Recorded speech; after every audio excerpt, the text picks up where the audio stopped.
Hi everyone. Introducing the point of sale limit cache control module set a default opening accounts, allow adjustment and simplify session closing in the Odoo point of sale. Let's check it out. Now, after installing this module, let's get into the settings. Now, in the point of sale, we have a configuration for a point of sale limit cache control.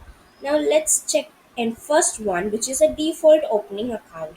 Now, if you try to open a session, now it will show a default opening balance which we have mentioned here. It will show 1000 as default. Now let's save this one and on the next tab let's get into a new session. Let's refresh this page and get into the new session now.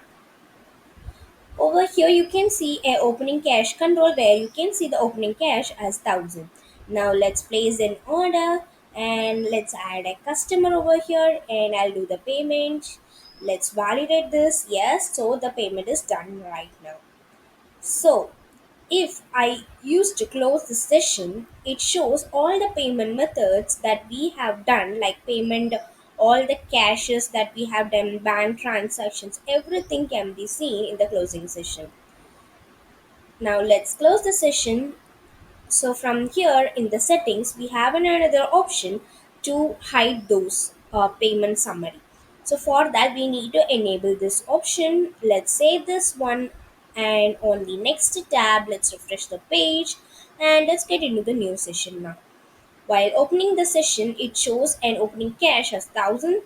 Now let's do an order for our reference. Now let's I'm placing the cache. Okay, now everything is done. Let's close the session right now. So if you try to close the session, there is no payment summary will be there. It shows only if we disable this option.